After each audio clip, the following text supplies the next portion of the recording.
Hello students, welcome to PCB club. तो ये आपका सेट 2 है, क्यूपी कोड 362। तो ये लास्ट वीडियो में हम लोगों ने सेक्शन ए और सेक्शन बी कंप्लीट कर लिया था। आज के इस वीडियो में हम लोग स्टार्ट करेंगे सेक्शन सी से लेकर ई तक, आज इसको फिनिश करेंगे। तो यहाँ पर देखो, सबसे पहला है हमारा 26 क्वेश्चन। यहाँ पर हमको प्रूव करना है cos theta minus 2 cos cube theta upon sine theta minus 2 sine cube theta plus cot theta equal to 0। तो देखो, अभी देखो, अगर हम cos थीटा कॉमन ले ले ऊपर तो क्या हो जाएगा, हमने cos थीटा कॉमन ले लिया तो 1 माइनस 2 cos स्क्वायर थीटा। नीचे हमने साइन थीटा कॉमन ले ले, sign theta 1 minus 2 sine square theta. यहाँ पर आपको कॉट थीटा को हम लोग क्या लिख सकते हैं, cos theta upon sine theta equal to 0। क्या है cos स्क्वायर थीटा, तो हम cos स्क्वायर थीटा की जगह क्या लिख सकते हैं, 1 माइनस साइन स्क्वायर थीटा। तो हम क्या लिख देंगे, cos थीटा फिर 1 माइनस 2 ब्रैकेट में हम लिखेंगे 1 माइनस साइन स्क्वायर थीटा, ठीक है, upon sine theta 1 minus 2 sine square theta plus cos theta upon sine theta equal to 0। इस 2 का हम अंदर मल्टीप्लाई कर दें तो हमारा क्या हो जाएगा, cos थीटा 1, ये माइनस का 2 है तो यहाँ पे माइनस 2, फिर minus minus plus 2 sine square theta upon sine theta 1 minus 2 sine square theta, यहाँ पे क्या आ गया, cos theta upon sine theta.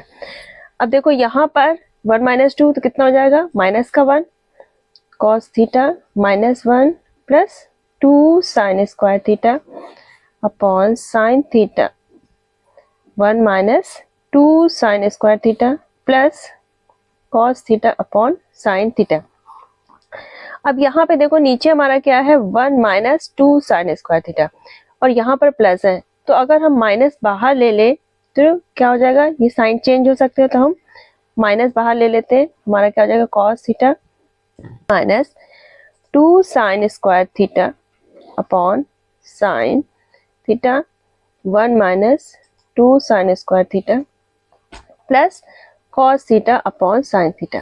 अब ये देखो, ये कैंसिल हो जाएगा, हमारा बच्चा क्या है यहाँ पे, minus cos theta upon sine theta plus cos theta upon sine theta. अब ये माइनस का ये प्लस, ये भी कैंसिल, हमारा क्या आ गया, 0। यही हमें क्या करना था, प्रूव। नेक्स्ट है आपका 26 का B. Given that sine theta plus cos theta equal to x, prove that sine की पावर 4 थीटा प्लस cos की power 4 theta equal to 2 minus x square minus 1 का होल स्क्वायर अपॉन 2। तो इसको sine theta plus cos theta equal to x, ठीक। अब अगर हम दोनों स्क्वायर कर दें, हम दोनों साइड क्या कर दें, square, sine square theta plus cos square theta plus 2 sine theta cos theta, यहाँ पे a प्लस बी का होल स्क्वायर से ओपन कर देंगे, ये हो गया हमारा एक्स स्क्वायर। देखो, साइन स्क्वायर थीटा और cos square theta equal to क्या होता है हमारा 1, तो हमने 1 रख दिया, plus 2 sine theta cos theta equal to x square. तो हमारा 2 sine theta cos theta equal to क्या आ जाएगा, x square minus 1, sine theta cos theta equal to क्या हो जाएगा, 2 हमारा नीचे चला जाएगा, तो sine theta cos theta equal to x square minus 1 upon 2, ठीक।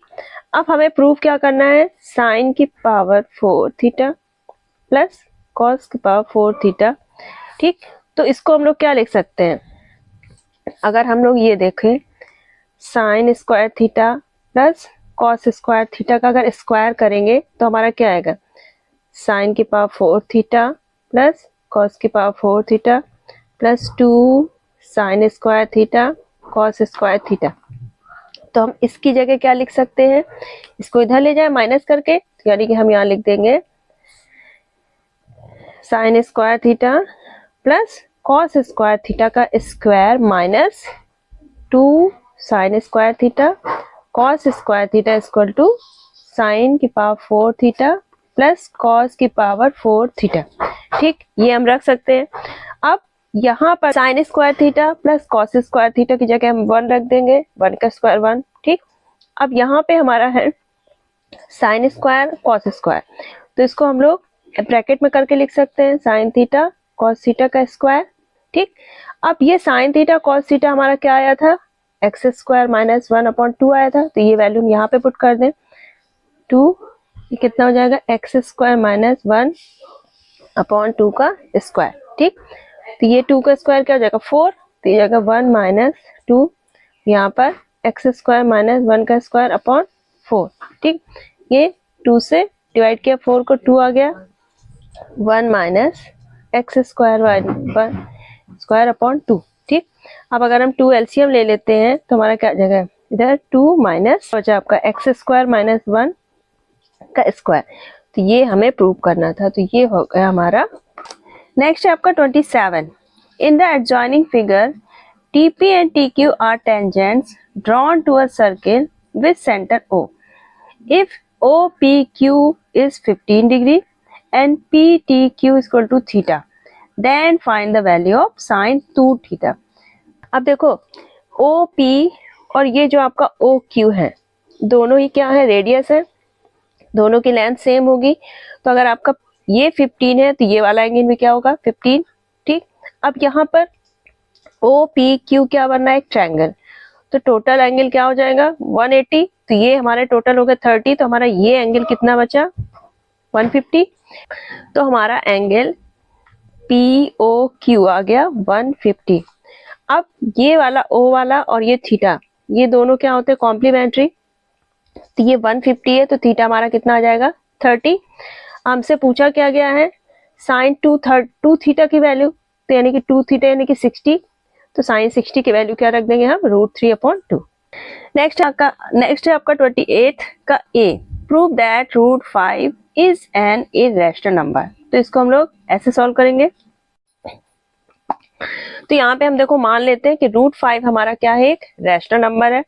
अब रैशनल नंबर में है तो ये सिंपलेस्ट फॉर्म a/b के फॉर्म में लिखा जा सकता है, और जहां पर a और b हमारे क्या होंगे prime numbers and b not equal to 0, ठीक है। अब हमने लिख दिया √5 इक्वल टू a/b, दोनों साइड हम स्क्वायर कर देंगे तो हमारा क्या आ जाएगा 5 इक्वल टू a²/b²। अब यहाँ पर क्या हो जाएगा, ये मल्टीप्लाई हुआ 5b² इक्वल टू a²। अब यहाँ पे देखो 5b² इक्वल टू a², यानी कि ये दोनों क्या है, इसके फैक्टर्स हैं।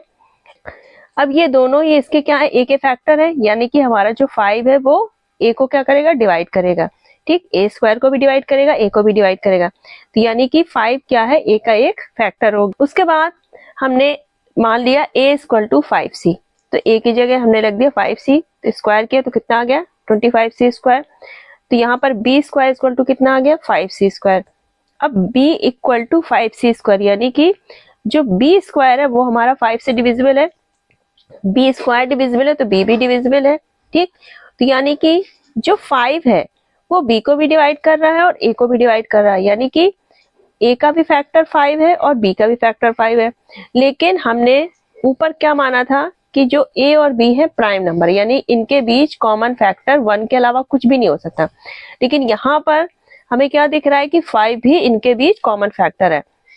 तो ये कॉन्ट्राडिक्शन इसलिए अराइज हुई क्योंकि हमने गलत एजम्पशन कर लिया था कि √5 हमारा क्या है, एक रैशनल नंबर है। तो हम लास्ट में लिख देंगे thus 5 is a common factor of a and b, but this contradicts the fact that a and b have no common factor other than 1.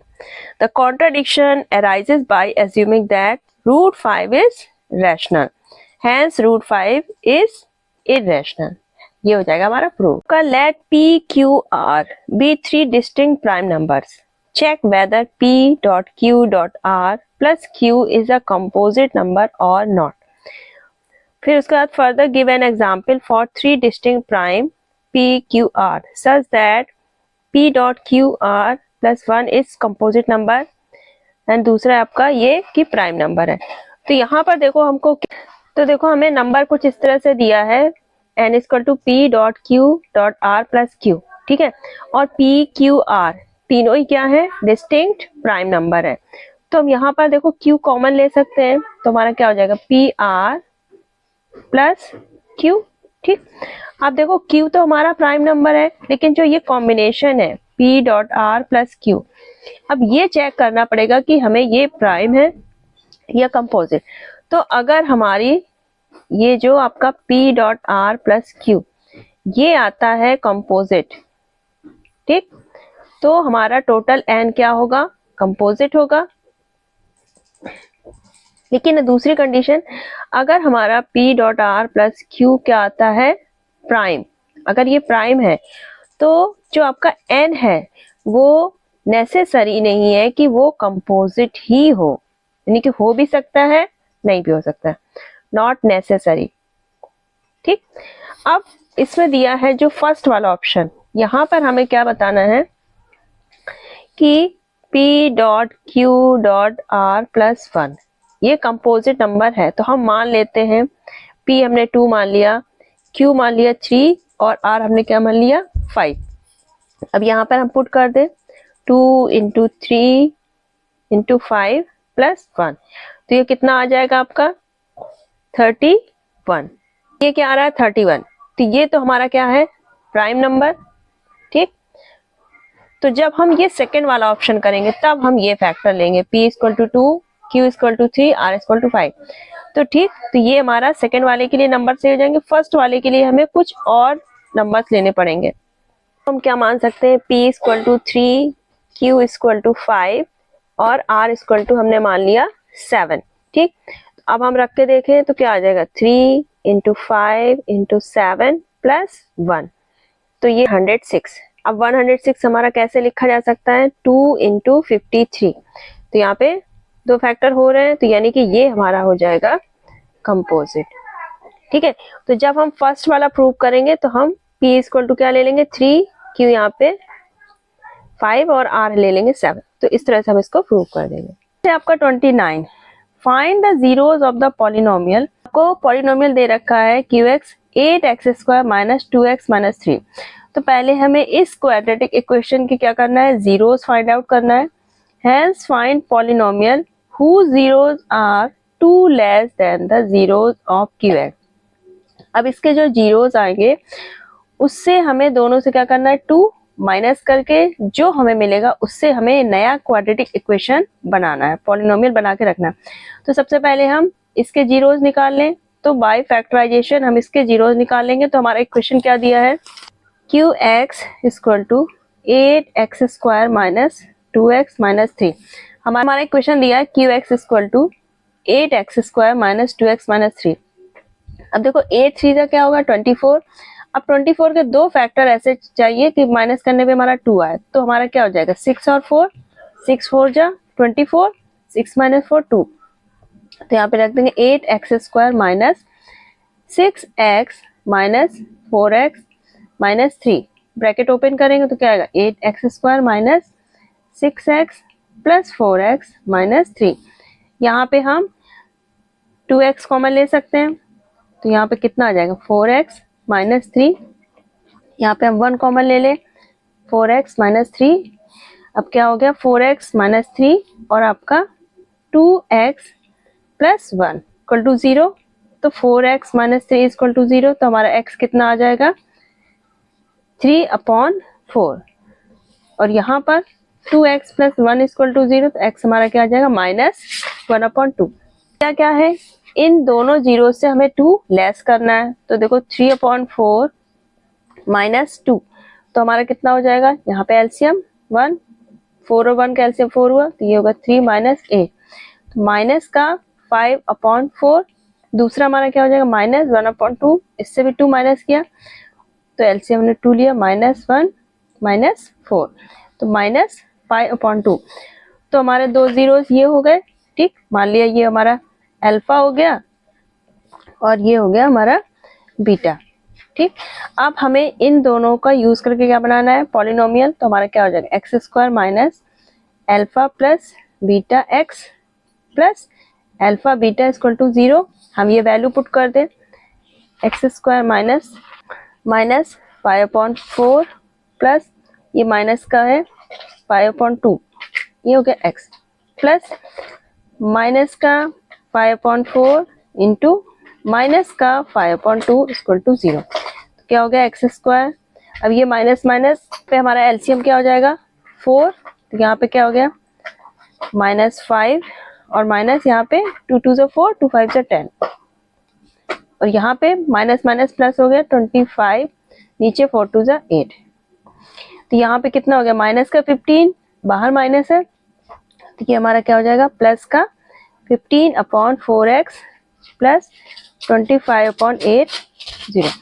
पूरे इक्वेशन में 8 से मल्टीप्लाई कर दें, ठीक। तो हमारा क्या हो जाएगा 8x² प्लस 4 2 ज़ा 8, यहाँ पे 8 आएगा और 15 2 ज़ा 30x प्लस 25 इक्वल टू 0। तो ये हमारा हो जाएगा पॉलिनोमियल जो हमें बनाना था। नेक्स्ट है हमारा 13, check whether the following system of equation is consistent और not. If consistent solve graphically. तो यहाँ पे देखो हम a1/a2 b1/b2 c1/c2 की वैल्यू रख के देख सकते हैं। a1 हमारा कितना है 1, a2 हमारा कितना है 2, ठीक, और b1 कितना -2 और b2 हमारा कितना -1। तो ये हमारा कहीं से भी इक्वल नहीं है, ठीक। तो यानी कि ये हमारा सिस्टम कैसा होगा कंसिस्टेंट होगा। a1 हमारा क्या आ रहा है a1/a2 not equal to b1/b2। तो ये होगा यूनिक सॉल्यूशन और हमारा कंसिस्टेंट होगा, ठीक। तो अब इसको हम ग्राफिकली इसको ड्रॉ कर लेंगे। 31 में हमें दिया है if the point a b c d are the vertex of parallelogram ABCD, then find the values of P and Q. Hence check whether ABCD is a rectangle or not. हम ये parallelogram बना लेते हैं कुछ इस तरह से। ये हो गया आपका A B C D। A के कोऑर्डिनेट हमारे क्या दिए हैं 6 and 1, ठीक है। B के क्या दिए हैं P and 2, C के हैं हमारे 9 and 4 और D के हैं हमारे 7 और Q, ठीक। अब हमें सबसे पहले क्या निकालना है P और Q की वैल्यू। तो देखो हमारा पैरेललोग्राम में जो हमारे डायगोनल होते हैं वो क्या करते हैं एक दूसरे को बाइसेक्ट करते हैं, यानी कि AC और जो आपका DB है ये क्या करेंगे बाइसेक्ट करेंगे ईच अदर, ठीक। तो यहाँ पर जो हमारा O पॉइंट होगा जहां पे दोनों डायगोनल इंटरसेक्ट कर रहे हैं तो वो क्या होगा मिड पॉइंट होगा। तो यहाँ पर हम O के पहले कोऑर्डिनेट्स निकाल सकते हैं A और C से।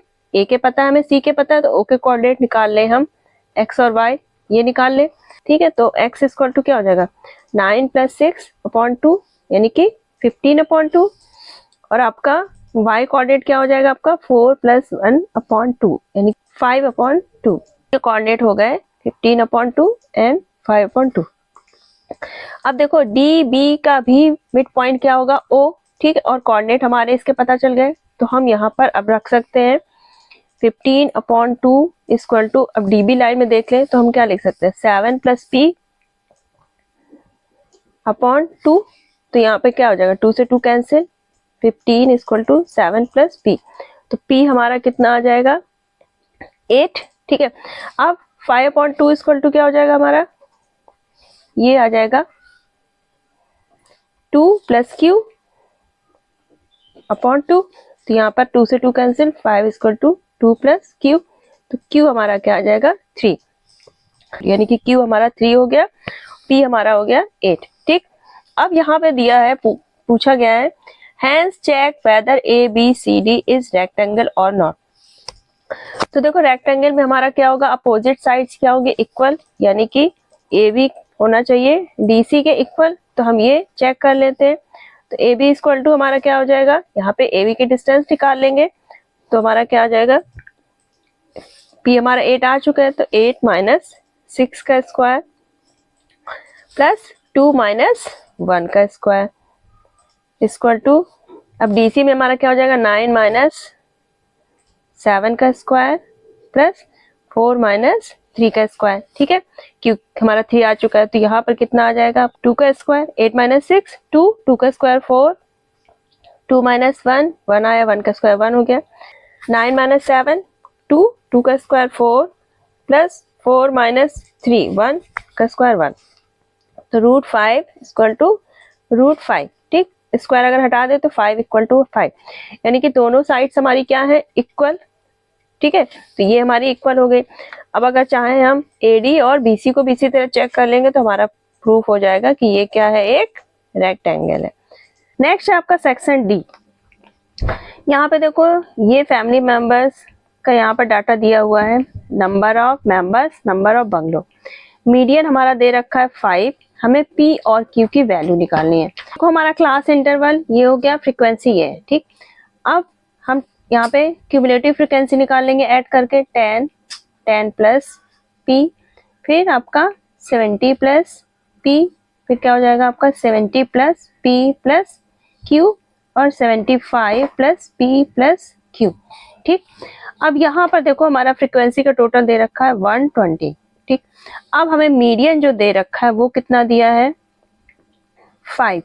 अब 5 हमारा कहाँ पर आएगा, 4 और 6 के बीच, तो हमारी मीडियन क्लास क्या हो जाएगी, 4 to 6, ये हो जाएगी मीडियन क्लास, ठीक। ये हमारी फ्रीक्वेंसी हो जाएगी, ठीक।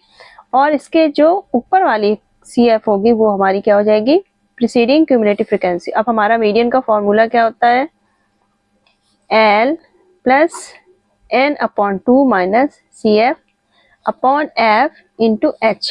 L क्या है, हमारी मीडियन क्लास की लोअर लिमिट, यानी कि 4 हो जाएगा। N हमारा 5 दे रखा है, N/2, N कितना है 120, तो N/2 कितना हो जाएगा 60। CF हमारा क्या होगा 10 प्लस P, ये हम 10 प्लस P ब्रैकेट में रख दिया। फ्रीक्वेंसी क्या होगी हमारी, जो हमारी इस क्लास की थी, यानी कि 60/60। H हमारा क्या है, क्लास इंटरवल 4 to 6, यानी 2 आ जाएगा यहाँ पर, ठीक। अब इसको हम सॉल्व करेंगे, equal to minus B, -20 equal to -P, तो P हमारा कितना आ जाएगा 20। अब यहाँ पर देखो जो लास्ट की CF होती है वो किसके बराबर होती है, टोटल N, तो हम क्या लिख सकते हैं, 120 equal to 75 plus P plus Q। P हमारा कितना आ चुका है 20, तो हम यहाँ पर रख देंगे 120 equal to 75 plus 20 plus Q, तो Q हमारा कितना आ गया 25, तो यही हमें निकालना था। P आपका 20 आ जाएगा, Q हमारा कितना आ जाएगा 25, तो ये हो जाएगा हमारा आंसर। नेक्स्ट है, there is a circular park of diameter 65 metre as shown in the following figure, where AB is diameter. An entry gate is to be constructed at point P on the boundary of the park such that the distance of P from A is 35 more than the distance of P from B. Find distance of point P from A and B respectively. ठीक है, P की distance A से कितनी है 35 metre more than the distance P from B, यानी कि P की जो डिस्टेंस B से है उससे 35 ज्यादा है A से, तो हम मान लेते हैं B तक डिस्टेंस कितनी है x मीटर, और यहाँ पर A से कितनी हो जाएगी फिर x प्लस 35, और ठीक है। अब हमें बताना है कि ये P की जो B से और A से डिस्टेंस कितनी है, तो देखो ये हमारा सेमी सर्किल पे जब हमारा एंगल बनता है तो ये कितना होता है 90, ठीक। तो ये हमारा राइट एंगल ट्रायंगल हो गया, तो AB हमारा क्या हो जाएगा हाइपोटेन्यूज, तो हमारा क्या हो जाएगा AB का स्क्वायर इक्वल टू PB का स्क्वायर इक्वल प्लस PA का स्क्वायर, तो यानी कि 65 का स्क्वायर इक्वल टू x का स्क्वायर प्लस 35 प्लस x का स्क्वायर 225, x स्क्वायर प्लस 35 का स्क्वायर कितना हो जाएगा आपका 5 plus x square plus 70x, ठीक।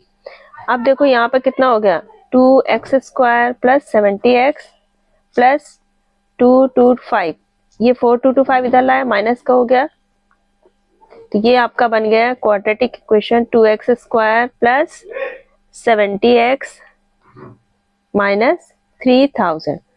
अगर हम इसको 2 से डिवाइड कर दे तो हमारा क्या इक्वेशन बन जाएगा x square plus 35x minus 1500। अब 1500 के हमें ऐसे फैक्टर करना है कि माइनस में हमारा 35 आए, तो हमारे फैक्टर हो जाएंगे 60x एंड 25x, तो हम लिख देंगे x square plus 60x minus 25x minus 1500। तो ये हो गया x प्लस 60, यहाँ पर भी हो गया x प्लस 60, तो ये हो गया x plus 60 and x minus 25। x equal to क्या आएगा माइनस 60 और 25, तो लेंथ हमारी माइनस में तो होगी नहीं, तो हम 25 को लेंगे। ठीक, तो x हमारी 25 हो गई, यानी कि b से लेंथ कितनी हो गई 25, तो ये कितनी हो जाएगी 25 प्लस 35, तो ये हो गया 60। तो a से हमारी लेंथ हो जाएगी 60 मीटर और b से कितनी हो जाएगी 25 मीटर, तो ये हो जाएगा हमारा आंसर। अब 33 के देखो ऑप्शन में दिया है B part, find the smallest value of p for which the quadratic equation x square minus 2p plus 1 x plus p square equal to 0 has real roots, hence find the roots of the equation so obtain. तो हमारा क्या होगा, d होगा greater than 0, तो यहाँ पे d equal to क्या होता है b स्क्वायर माइनस 4ac, तो b हमारा क्या है माइनस 2p प्लस 1। ठीक, तो इसका हमने स्क्वायर कर दिया, माइनस 4, a हमारा 1 है और c हमारा क्या है p स्क्वायर, तो ये आपका कितना हो जाएगा 4 और p प्लस 1 का स्क्वायर, तो क्या हो जाएगा p square plus 1 plus 2p minus 4p square, तो यहाँ पे कितना हो जाएगा 4p square plus 4 plus 8p minus 4p square, 4p square 4p square cancel, तो हमारा कितना बचा 4 प्लस 8p ग्रेटर देन 0, तो 8p इक्वल टू कितना हो जाएगा माइनस 4, तो p इक्वल टू क्या हो जाएगा माइनस 1/2। तो देखो यहाँ पर हमारा क्या था रियल रूट है, तो ये माइनस के तो नहीं होगा, तो हम p इक्वल टू क्या रखेंगे 0। ठीक, तो यहाँ पे हम p 0 लेंगे। अब हम इक्वेशंस में यहाँ पर p की जगह 0 रख के x square minus 2p plus 1 x plus p square equal to 0, तो यहाँ पर हमने p की जगह 0 पुट कर दिया, तो हमारा क्या हो जाएगा x square minus 2x equal to 0, तो ये हम क्या ले सकते हैं x हमने कॉमन लिया, x माइनस 2 इक्वल टू 0, तो x इक्वल टू 0 हो गया और x इक्वल टू 2, तो हमारे क्या आ गए 0 और 2, ये हो जाएंगे हमारे इसके जीरोस। नेक्स्ट हमारा 34, on the day of her examination Riya sharpen her pencil from both ends as shown below. The diameter of the cylindrical and conical part of the pencil is 4.2 mm. If the height of each conical part is 2.8 mm and length of the entire pencil is 105.6 mm, find the total surface area of the pencil. तो यहाँ पर देखो ये diameter 4.2 है, तो radius हमारी कितनी हो जाएगी 2.1 mm। अब ये रेडियस हमारी सिलेंड्रिकल पार्ट की भी होगी और कॉनिकल पार्ट की भी। ठीक है, तो जो कॉनिकल पार्ट है इसकी लेंथ कितनी है 2.8 mm, यहाँ पर भी 2.8 mm, तो जो आपका सिलेंड्रिकल पार्ट है इसकी लेंथ हमारी कितनी हो जाएगी 100 में 2.8 और 2.8 यानी कि 5.6 माइनस कर देंगे दोनों साइड का, तो हमारा कितना बचेगा 100 mm। तो हमारी ये सिलेंड्रिकल पार्ट की लेंथ हो गई 100 mm, रेडियस 2.1। ठीक, कोन की हाइट 2.8 mm, रेडियस 2.1। देखो हमें निकालना क्या था पहले total surface area of the pencil, तो देखो ये हमारा सिलेंडर का सरफेस एरिया क्या हो जाएगा 2πr/h प्लस जो हमारा कोन है इसका कॉनिकल इसका कर्व सरफेस एरिया क्या होता है πr/l। अब दो कोन पार्ट है तो हमने लिख दिया 2πr/l। ठीक, l क्या होती है हमारी कोन की स्लैंट हाइट, तो ये पाइथागोरस थ्योरम से निकाल लेंगे, रेडियस का स्क्वायर प्लस हाइट का स्क्वायर रूट लेके, यानी कि 2.1 का स्क्वायर और 2.8 का स्क्वायर का रूट, तो ये लेंथ हमारी कितनी आ जाएगी 3.5 mm। अब हम यहाँ पर वैल्यू पुट कर देंगे, तो यहाँ पर 2 पाई की वैल्यू 22/7, रेडियस हमारी कितनी है 2.1, हाइट हमारी सिलेंडर की पार्ट की कितनी है 100 प्लस 2 पाई की वैल्यू 22/7, रेडियस 2.1, स्लैंट हाइट हमारी कितनी आई थी 3.5। तो इसको जब हम सॉल्व करेंगे तो हमारा आ जाता है 1366.2 mm स्क्वायर, तो ये हो जाएगा हमारा total surface area of the pencil.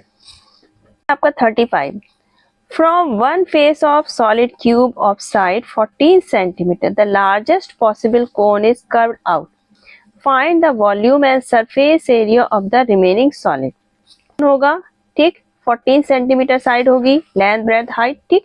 अब इससे हमने मैक्सिमम लेंथ का मैक्सिमम डायमीटर का कोण क्या किया, कर्व आउट हुआ। तो देखो इसकी मैक्सिमम डायमीटर कितनी हो सकती है, जितनी हमारी क्यूब की साइड होगी यानी कि 14 सेंटीमीटर। तो डायमीटर अगर 40 है तो रेडियस हमारी कितनी होगी, 7। मैक्सिमम हाइट कितनी हो सकती है, जितनी हमारी हाइट क्यूब की है यानी कि 14 सेंटीमीटर। अब हमें इसमें निकालना है कि जो हमारा सॉलिड बचा है कोण निकालने के बाद उसका वॉल्यूम कितना होगा। तो देखो जो हमारा क्यूब का वॉल्यूम था उसमें हम इस कोण का वॉल्यूम माइनस कर देंगे तो हमारा बचा हुआ वॉल्यूम आ जाएगा सॉलिड का। तो यहाँ पे क्या हो जाएगा, volume of remaining solid equal to volume of cube minus volume of cone. Volume of cube equal to side के क्यूब यानी कि 14 की क्यूब माइनस कोण का क्या होता है 1/3 पाई r स्क्वायर h। इनका क्यूब क्या आपका कितना है 2774 माइनस 1/3 पाई की वैल्यू हम 22/7। रेडियस हमारी कितनी है 7 और हाइट हमारी कितनी हो जाएगी 14। तो ये हमारा आ जाता है सॉल्व करने पे 2055.34 सेंटीमीटर क्यूब। तो ये आ गया हमारा रिमेनिंग आपका वॉल्यूम ऑफ सॉलिड। अब पूछा है कि surface area of remaining solid, बचा हुआ उसका सरफेस एरिया कितना होगा। तो देखो हम जो पूरा क्यूब है इसका टोटल सरफेस एरिया ले लेंगे। तो सरफेस एरिया, ठीक है, तो यहाँ पर पूरे क्यूब का सरफेस एरिया यानी कि 6a² प्लस इसमें ये कोण का सरफेस एरिया ऐड करना पड़ेगा। तो कितना हो जाएगा पाई r/l, ठीक। अब ये हमने ऐड कर दिया, ठीक। अब देखो यहाँ पर एक फेस पे हमारा क्या बन रहा है, ये सर्किल, जो कि यहाँ पर ये पार्ट क्या होगा क्यूब का हटा हुआ है। तो यानी कि इस सर्किल के एरिया हम क्या कर देंगे माइनस पाई r²।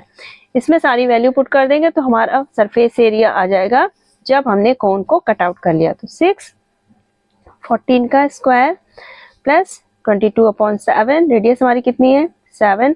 अब स्लैंट हाइट हमें निकालनी होगी, ठीक है। तो यहाँ पर L हमारी क्या हो जाएगी 7 का स्क्वायर प्लस 14 का स्क्वायर। तो ये आता है हमारा 245। तो ये आ जाएगा आपका 7√5। √5 की वैल्यू यहाँ पर कितनी दी हुई है 2.2 यानी कि 7 × 2.2 यानी कि 15.4, ठीक है। ये हो गई हमारी स्लैंट हाइट। तो हम यहाँ पे रख देंगे 15.4 माइनस 22/7, 7 × 7। अब इसको हम सॉल्व कर लेंगे 1060.8 सेंटीमीटर स्क्वायर। तो ये हो जाएगा हमारा आंसर। नेक्स्ट है हमारा सेक्शन ई।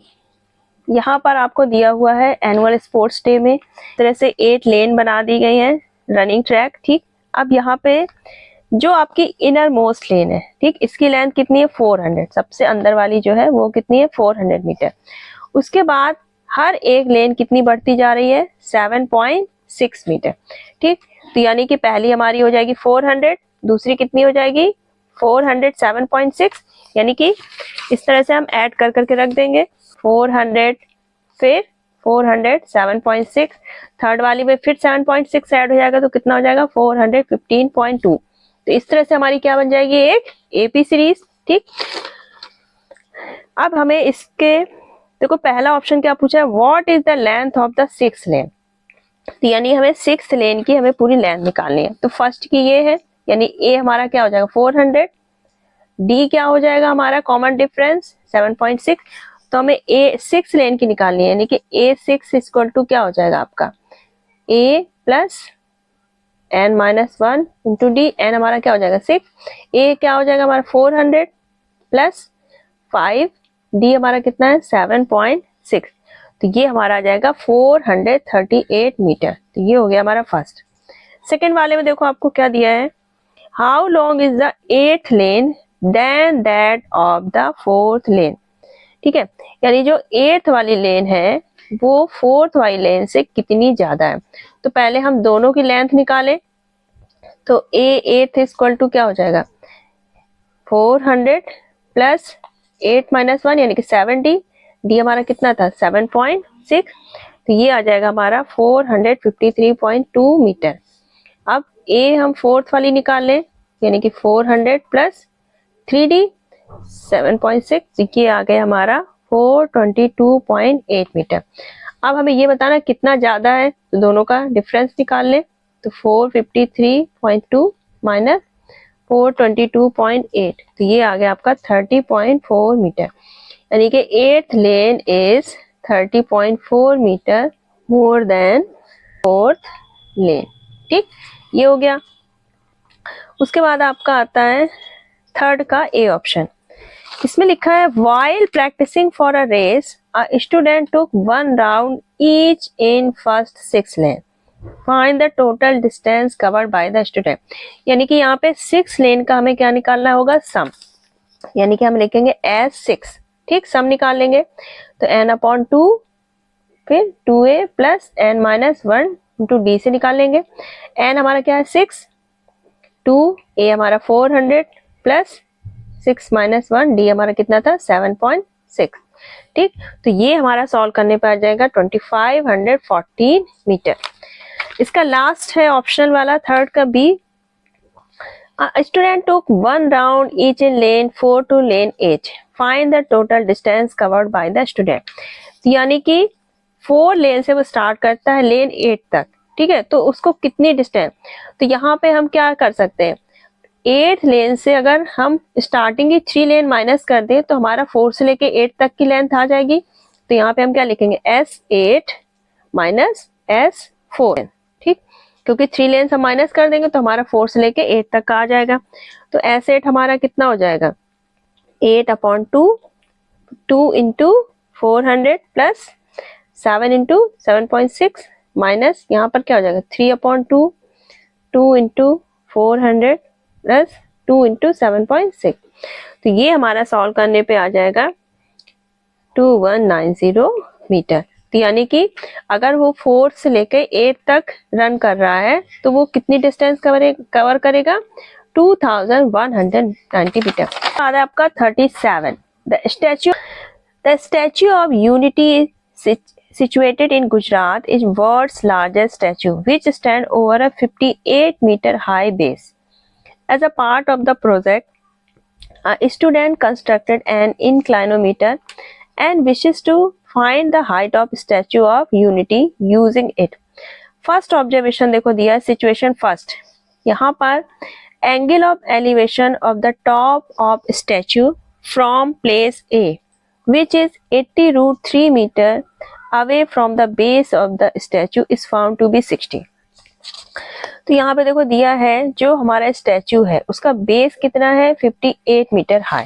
ठीक, तो यानी कि यहाँ पर जो हमारा बेस होगा वो कितना होगा 58 मीटर का, और जो ए पॉइंट है वो बेस से कितना दूर है स्टैचू से 80√3 मीटर दूर। ठीक, और इंक्लाइनेशन एंगल दिया है ए से स्टैचू के टॉप तक का 60। ठीक, दूसरी सिचुएशन है यहाँ पे the angle of elevation of the top of statue from place B, ये बी है which is 40 metre above the ground, और बी पॉइंट ग्राउंड से कितना ऊपर है 40 मीटर। तो यहाँ से जब बी से हम टॉप देखते हैं स्टैचू का तो इंक्लाइनेशन एंगल एलिवेशन एंगल कितना बन रहा है इंक्लाइनेशन 30। तो यहाँ पर हमें बताना है इंटायर हाइट, और इंटायर हाइट दी है हमें स्टैचू की 240 तो ये है इसकी जो ये खड़ा हुआ है, और टोटल हाइट इसकी स्टैचू की कितनी है 240। अब इतनी इंफॉर्मेशन के बाद हमें ये बताना है, सबसे पहला तो जो हमारी सिचुएशन पहली थी उसको डायग्राम के थ्रू बनाना है, दूसरे सिचुएशन को भी डायग्राम से बनाना है। तो यहाँ पर देखो डायग्राम हमारा किस तरह बनेगा इस जो हमारी स्टैचू है, ठीक, ये स्टैचू का बेस हमारा कितना था ग्राउंड से 58 मीटर दूर था। ठीक, उसके बाद जो ए पॉइंट था वो स्टैचू के बेस से कितनी दूर था 80√3। ठीक है, अब इसके बाद जो हमारा स्टैचू खड़ा है ये, ठीक है, ये हो गया, और ये एंगल हमारा कितना बन रहा था टॉप तक का स्टैचू का, ये बन रहा था हमारा 60। ठीक, सिर्फ हमें इतना पता था, हमें स्टैचू की हाइट नहीं पता था। ये हमने बी मान लिया, सी और डी। तो ये हमारा हो गया डायग्राम। ठीक है, ये हो गया बेस और ये हो गया हमारा स्टैचू। तो ये हो गया हमारा फर्स्ट वाला पार्ट। सेकेंड वाले पार्ट में हमें दिखाना है सेकेंड वाले का जो सिचुएशन है उसको डायग्राम से। तो यहाँ पर देखो, ये है B point. B point ground से कितना ऊपर है?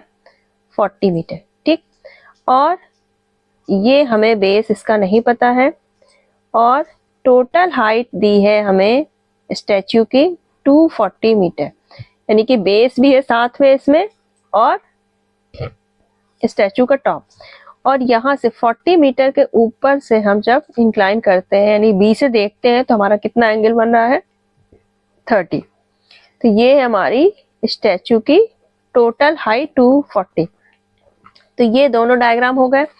अब हमें बताना है थर्ड में, थर्ड का ए ऑप्शन। इसमें हमें बताना है calculate the height of statute excluding the base and also find the height including the base with the help of situation first।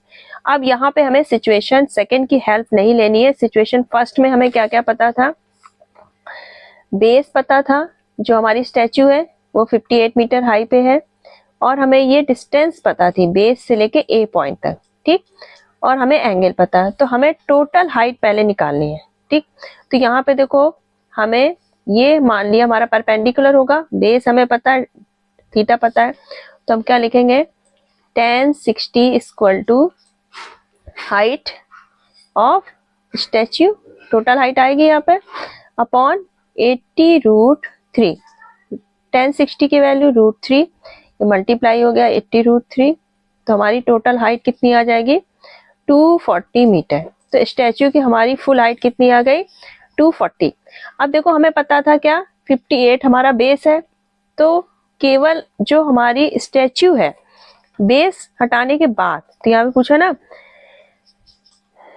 Excluding the base, base को हटाने के बाद और इंक्लूड, तो इंक्लूडिंग बेस तो हमारा कितनी हाइट हो जाएगी? Including base 240 metre. अगर हम बेस को एक्सक्लूड कर दें, एक्सक्लूडिंग बेस, तो कितना हो जाएगा? 240 माइनस 58, 182 मीटर। तो अगर हम बेस को एक्सक्लूड कर देते हैं तो हमारी स्टैचू की हाइट आएगी 182 मीटर। तो ये हो गया हमारा थर्ड का ए ऑप्शन। इसके ऑप्शनल में जो आपका बी ऑप्शन पूछा गया, यहाँ पर हमें बतानी है situation second. Find the horizontal distance of point B. ये जो बी है, इसकी ये डिस्टेंस बतानी है, इससे कितनी दूर है स्टैचू से, और हमें बताना है tan अल्फा की वैल्यू, और अल्फा हमने इसको दिया है। ठीक है, तो ये अल्फा कितना है? 30 है। तो tan अल्फा की वैल्यू हमारी कितनी हो जाएगी? यानी कि tan 30, यानी कि 1/√3। तो यहाँ पर हमें ये लेंथ निकालनी है। ठीक, तो देखो यहाँ पर ये हमारी 40 है, तो ये भी 40 होगी। तो ये लेंथ हमारी कितनी बचेगी? 200 मीटर। ठीक, थीटा हमें पता है, तो हम ये बेस निकाल सकते हैं। तो यहाँ पे हम क्या लिख देंगे? tan 30 इक्वल टू 200 अपॉन हमारा ये जो बेस था, ये हमने x मान लिया। ठीक, तो ये 1/√3 इक्वल टू 200 अपॉन x। तो x इक्वल टू क्या आ जाएगा? 200√3। अब यह √3 की वैल्यू रख दें, तो 200 इंटू 1.73, तो हमारा कितना आ जाएगा? 346 मीटर। ये हो जाएगी 346 मीटर। तो ये दोनों पॉइंट हमारे क्या हो गए? सॉल्व हो गए। अब से आपका 38 अनुराग परचेज है। इसमें क्या कह रहा है? Anurag purchase a farmhouse which is in the form of semicircle of diameter 70 metre. He divides it into 3 parts by taking a point P on the semicircle in such a way that PAB, ये दिया हमें 30। ठीक है, O हमारा centre है। अब हमें और क्या दिया है इसमें? फर्स्ट पार्ट में उसने मैंगो प्लांट किए हैं, सेकंड पार्ट में टोमेटो, और थर्ड में ऑरेंज है। सबसे पहले हमें बताना है POA। ठीक, तो यहाँ पर देखो, P को अगर हम O से मिला देते हैं। ठीक, अब हमें दिया है PAB, हमें 30 दिया है। तो यहाँ पे देखो OA और OP दोनों ही क्या है? हमारी रेडियस है। तो दोनों हमारी जब साइड्स इक्वल है, तो ये एंगल 30 होगा, तो ये भी हमारा 30 होगा। ठीक, अब ये दोनों 30 है। अब आपका AOP क्या बना, ट्रायंगल, तो टोटल कितना होगा तीनों एंगल 180, तो 30 30 60 हो गया। तो ये वाला हमारा कितना बचा 120, तो यानी कि आपका POA कितना आ जाएगा 120। ठीक, पहला पार्ट खत्म। दूसरा पूछा गया find the length of the wire needed to fence entire piece of land. हमें चारों तरफ क्या करनी है, फेंसिंग। तो यहाँ पे देखो ये क्या है, एक हाफ सर्किल है, सेमी सर्किल, तो इसका सरकमफ्रेंस कितना हो जाएगा पाई आर, टोटल का कितना होता है 2 पाई आर, तो ये हाफ है तो पाई आर, और ये लेंथ हमारी कितनी होगी डायमीटर के बराबर यानी कि 70, तो ये हमारी लेंथ हो जाएगी टोटल लेंथ जिसमें हमें फेंसिंग करनी है, तो ये हो जाएगा 22/7। रेडियस हमारी क्या होगी 70/2 प्लस 70, तो ये कितना आ जाएगा 110 प्लस 70 यानी कि 180 मीटर। तो ये आ जाएगी हमारी पूरी इसकी बाउंड्री 180 मीटर, इसमें हमें फेंसिंग करनी है। ठीक है, तो लेंथ ऑफ वायर नीडेड कितना हो जाएगा आपका 180 मीटर, और ये कितना आ गया आपका 120 degree. Find the area of region in which saplings of mango tree are plant. तो मैंगो ट्री उसने किसने किस पार्ट में किए थे, पार्ट फर्स्ट में, तो उसका एरिया निकालना है। ठीक है, तो पार्ट फर्स्ट, देखो पार्ट फर्स्ट हमारा क्या है ये, तो ये क्या बन रहा है एक तरह से सेगमेंट बन रहा है, और यहाँ पर एंगल हमारा कितना हो जाएगा, ये 120 है तो ये हमारा 60 बचा। ठीक, तो हमारा ये क्या है एक सेगमेंट है, तो सेगमेंट का एरिया हमारा क्या होगा θ/360 pi r square minus 1/2 sine theta r square. Theta हमारा 60 है, रेडियस हमारी कितनी हो जाएगी 70/2, तो हम वैल्यू रख दें 60/360 22/7, रेडियस 70/2 का स्क्वायर माइनस 1/2 साइन 60 की वैल्यू √3/2, रेडियस हमारी 70/2 का स्क्वायर। तो इसको जब हम लोग सॉल्व करेंगे तो हमारा कितना आ जाएगा 11.18 मीटर स्क्वायर। तो ये आ गया हमारा फर्स्ट पार्ट का एरिया। इसके ऑप्शन में find the length of the wire needed to fence the region third. ठीक, तो रीजन थर्ड देखो हमारा कहाँ पर है, ये है, इसकी लेंथ बतानी है ना। उसने क्या कहा लेंथ ऑफ वायर, यानी कि ये हमें आर्क की लेंथ निकालनी है। तो हमारी जो लेंथ होती है आर्क की क्या होती है θ/360 2 पाई आर। ठीक, तो यहाँ पर थीटा हमारा कितना है 120, तो रखेंगे 120/360 2 × 22/7, रेडियस हमारी 70/2।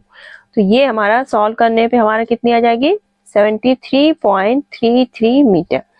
तो ये हो गया आपका लेंथ, ये आ गई 73.77 मीटर। ठीक है, आपका पेपर पूरा सॉल्व हो गया है। तो आई होप ये वीडियो आपके लिए फ्रूटफुल रहा होगा। तो अगर आपको वीडियो पसंद आया, आपके लिए फ्रूटफुल रहा है, तो एक लाइक जरूर कर दीजिएगा और अपने फ्रेंड्स को शेयर कर दीजिएगा और सब्सक्राइब करना मत भूलिएगा। चलिए फिर मिलते हैं नेक्स्ट वीडियो में, and wish you all the best for your upcoming exams. Thank you.